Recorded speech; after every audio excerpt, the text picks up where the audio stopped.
রাজশাহীতে 15 জনের নমুনা পরীক্ষায় 9 জনের করোনা শনাক্ত হয়েছে। এদের মধ্যে 5 জন চিকিৎসক। আক্রান্তরা কয়েকদিন ধরে জ্বরে ভুগছিলেন। সোমবার রাজশাহী মেডিকেল কলেজের মাইক্রোবায়োলজি বিভাগের পিসিআর ল্যাবে করা পরীক্ষায় এই ফলাফল পাওয়া যায়। নমুনা পরীক্ষায় করোনা শনাক্তের হার 60%।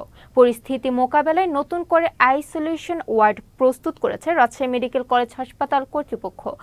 আতঙ্কিত না হবার পরামর্শ দিয়ে রাজশাহী মেডিকেল কলেজ হাসপাতালের জরুরি বিভাগের ইনচার্জ ডাক্তার শঙ্কর বিশ্বাস বলেন, রাজশাহী মেডিকেল কলেজের ল্যাবে নামমাত্র মূল্যে করোনা পরীক্ষা করা হয়। জ্বর বা সর্দি দেখা দিলে দ্রুত চিকিৎসকের শরণাপন্ন হতে হবে। রোগীদের চিকিৎসায় সকল প্রস্তুতি নিয়ে রেখেছে হাসপাতাল কর্তৃপক্ষ। অনানুষ্ঠানিকভাবে আমি জানতে পেরেছি যে গত একদিনেই 9 জনের করোনা পজিটিভ হয়েছে। তো আমরা এই বিষয়টি নিয়ে আসলে এখনই আতঙ্কিত হতে চাচ্ছি না, কেননা রাজশাহী মেডিকেল কলেজ হাসপাতালে বর্তমানে করোনা পজিটিভ কোনো রোগী ভর্তি নেই। যে তথ্যটি এসেছে এটি হলো একটি ল্যাবে টেস্ট করার তথ্য। আমাদের পূর্বে কিন্তু করোনার সময় একটি আইসোলেশন ওয়ার্ড ছিল, যা সাম্প্রতিক সময়ে আমরা আবার প্রস্তুত করেছি এবং যে কোনো পরিস্থিতিতে যদি আবার করোনা পজিটিভ রোগী আমাদের এখানে ভর্তি হয়, আমরা তাদের বিশেষায়িত সেবা দেওয়ার জন্য সার্বক্ষণিক প্রস্তুত রয়েছি।